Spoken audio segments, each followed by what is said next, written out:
अर्जुन ने कहा, आपने जिन अत्यंत गूढ़ आध्यात्मिक विषयों का मुझे उपदेश दिया है उसे सुनकर अब मेरा मोह दूर हो गया है। हे कमल नयन, मैंने आपसे प्रत्येक जीव की उत्पत्ति तथा लय के विषय में विस्तार से सुना है और आपकी अक्षय महिमा का अनुभव किया है। हे पुरुषोत्तम, हे परमेश्वर, यद्यपि आपको मैं अपने समक्ष आपके द्वारा वर्णित आपके वास्तविक रूप में देख रहा हूँ, किंतु मैं यह देखने का इच्छुक हूँ कि आप इस दृश्य जगत में किस प्रकार प्रविष्ट हुए हैं। मैं आपके उसी रूप का दर्शन करना चाहता हूँ। हे प्रभु, हे योगेश्वर, यदि आप सोचते हैं कि मैं आपके विश्व रूप को देखने में समर्थ हो सकता हूँ तो कृपा करके मुझे अपना असीम विश्व रूप दिखलाइए। भगवान ने कहा, हे अर्जुन, हे पार्थ, अब तुम मेरे ऐश्वर्य को सैकड़ों हजारों प्रकार के दैवी तथा विविध रंगों वाले रूपों को देखो। हे भारत, लो तुम आदित्यों, वश्यों, रुद्रों, अश्विनी कुमारों तथा अन्य देवताओं के विभिन्न रूपों को यहाँ देखो। तुम ऐसे अनेक आश्चर्यमय रूपों को देखो जिन्हें पहले किसी ने न तो कभी देखा है न सुना है। हे अर्जुन, तुम जो भी देखना चाहो उसे तत्क्षण मेरे इस शरीर में देखो। तुम इस समय तथा भविष्य में भी जो भी देखना चाहते हो उसको यह विश्व रूप दिखाने वाला है। यहाँ एक ही स्थान पर चर अचर सब कुछ है, किंतु तुम मुझे अपनी इन आँखों से नहीं देख सकते, अतः मैं तुम्हें दिव्य आँखें दे रहा हूँ। अब मेरे योग ऐश्वर्य को देखो।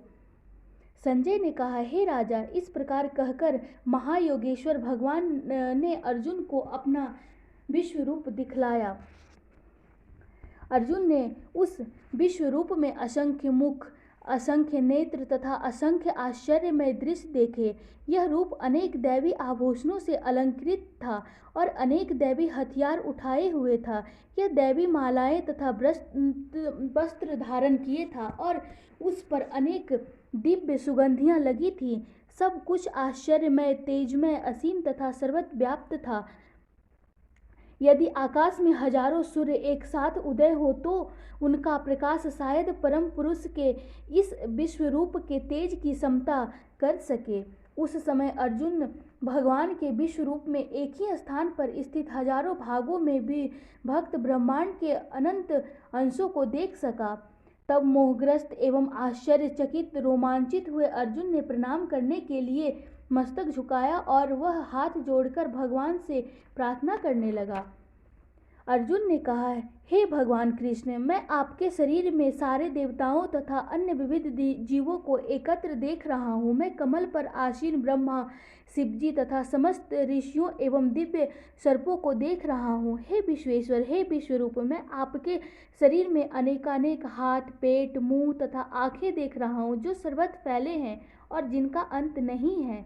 आप में न अंत दिखता है, न मध्य और न आदि। आपके रूप को उसके चकाचौंध तेज के कारण देख पाना कठिन है, क्योंकि वह प्रज्वलित अग्नि की भांति अथवा सूर्य के अपार प्रकाश की भांति चारों ओर फैल रहा है। तो भी मैं इस तेजोमय रूप को सर्वत्र देख रहा हूँ जो अनेक मुकुटों, गदाओं तथा चक्रों से विभूषित है। आप परम आद्य ज्ञेय वस्तु हैं। आप इस ब्रह्मांड के परम आधार, आश्रय हैं। आप अव्यय तथा पुराण पुरुष हैं। आप सनातन धर्म के पालक भगवान हैं। यही मेरा मत है। आप आदि, मध्य तथा अंत से रहित हैं। आपका यश अनंत है। आपकी असंख्य भुजाएं हैं और सूर्य तथा चंद्रमा आपकी आंखें हैं। मैं आपके मुख से प्रज्वलित अग्नि निकलते तथा आपके तेज से इस संपूर्ण ब्रह्मांड को जलते हुए देख रहा हूँ।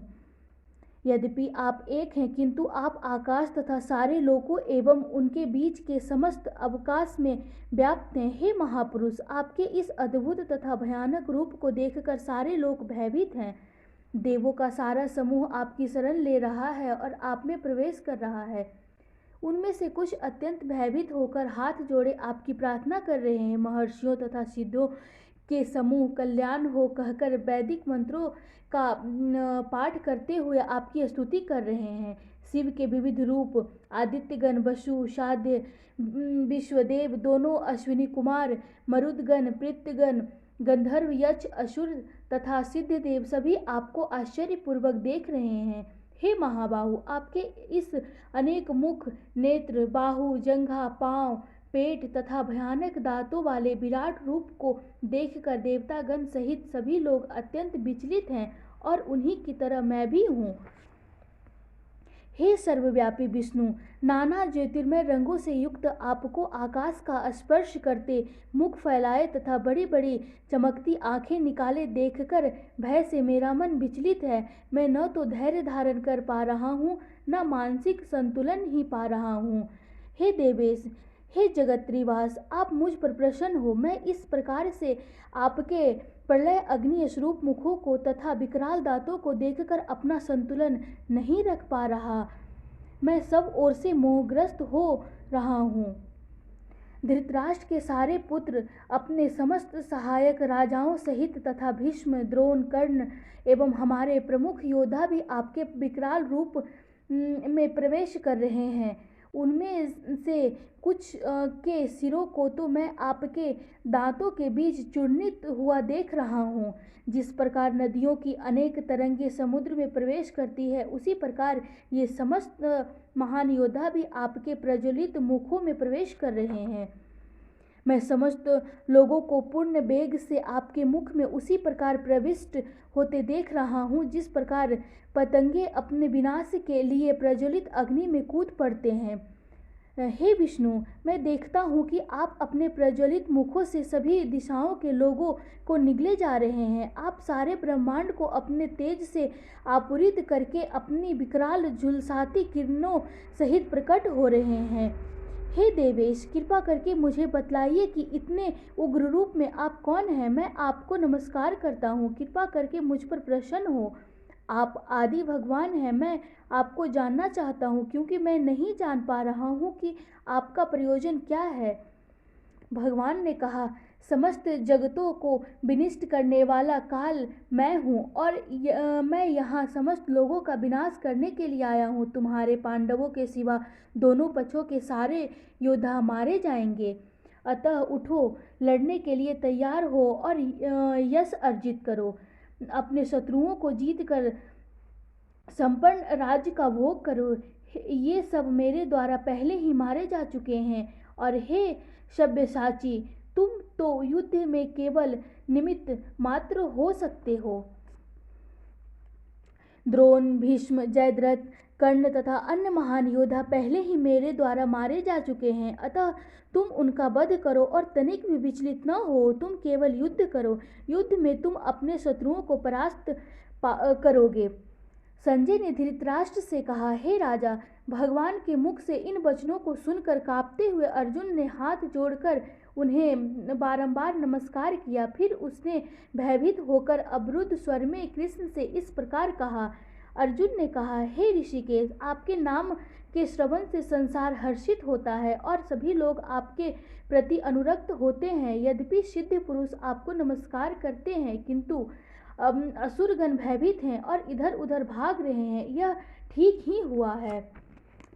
हे महात्मा, आप ब्रह्मा से भी बढ़कर हैं। आप आदि स्पष्टा हैं, तो फिर वे आपको सादर नमस्कार क्यों न करे। हे अनंत, हे देवेश, हे जगत्रिवास, आप परम स्रोत अक्षर कारणों के कारण तथा इस भौतिक जगत से परे हैं। आप आदि देव, सनातन पुरुष तथा इस दृश्य जगत के परम आश्रय हैं। आप सब कुछ जानने वाले हैं और आप ही वह सब कुछ हैं जो जानने योग्य है। आप भौतिक गुणों से परे परम आश्रय हैं। हे अनंत रूप, यह संपूर्ण दृश्य जगत आपसे व्याप्त है। आप वायु हैं तथा परम नियता भी हैं। आप अग्नि हैं, जल हैं तथा चंद्रमा हैं। आप आदि जीव ब्रह्मा हैं और आप पितामह हैं। अतः आपको 1000 बार नमस्कार है और पुनः पुनः नमस्कार है। आपको आगे पीछे तथा चारों ओर से नमस्कार है। हे असीम शक्ति, आप अनंत पराक्रम के स्वामी हैं। आप सर्वव्यापी हैं, अतः आप सब कुछ हैं। आपको अपना मित्र मानते हुए मैंने हठपूर्वक आपको हे कृष्ण, हे यादव, हे सखा जैसे संबोधनों से पुकारा है, क्योंकि मैं आपकी महिमा को नहीं जानता था। मैंने मूर्खतावश या प्रेमवश जो कुछ भी किया है, कृपया उसके लिए मुझे क्षमा कर दें। यही नहीं, मैंने कई बार आराम करते समय, एक साथ लेटे हुए या साथ साथ खाते या बैठे हुए, कभी अकेले तो कभी अनेक मित्रों के समक्ष आपका अनादर किया है। हे अच्युत, मेरे इन समस्त अपराधों को क्षमा करें। आप इस चर तथा अचर संपूर्ण दृश्य जगत के जनक हैं। आप परम पूज्य महान आध्यात्मिक गुरु हैं। न तो कोई आपके तुल्य है, न ही कोई आपके समान हो सकता है। हे अतुल शक्ति वाले प्रभु, भला तीनों लोकों में आपसे बढ़कर कोई कैसे हो सकता है। आप प्रत्येक जीव द्वारा पूजनीय भगवान हैं, अतः मैं गिरकर सादर प्रणाम करता हूँ और आपकी कृपा की याचना करता हूँ। जिस प्रकार पिता अपने पुत्र की ठिठाई सहन करता है, या मित्र अपने मित्र की धृष्टता सह लेता है, या प्रिय अपने प्रिया का अपराध सहन कर लेता है, उसी प्रकार आप कृपा करके मेरी त्रुटियों को सहन कर लें। पहले कभी न देखे गए आपके इस विराट रूप का दर्शन करके मैं पुलकित हो रहा हूँ, किंतु साथ ही मेरा मन भयभीत हो रहा है। अतः आप मुझ पर कृपा करें और हे देवेश, हे जगत्रिवास, अपना पुरुषोत्तम भगवत स्वरूप पुनः दिखाएं। हे विराट रूप, हे सहस्त्रभुज भगवान, मैं आपके मुकुटधारी चतुर्भुज रूप का दर्शन करना चाहता हूँ, जिसमें आप अपने चारों हाथों में शंख, चक्र, गदा तथा पद धारण किए हुए हैं। मैं उसी रूप को देखने की इच्छा करता हूँ।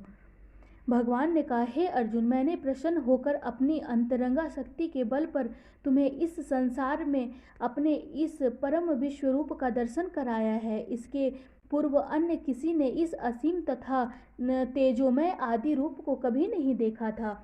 हे कुरुश्रेष्ठ, तुमसे पूर्व मेरे इस विश्व रूप को किसी ने नहीं देखा, क्योंकि मैं न तो वेदाध्ययन के द्वारा, न यज्ञ, दान, पुण्य या कठिन तपस्या के द्वारा इस रूप में इस संसार में देखा जा सकता हूँ।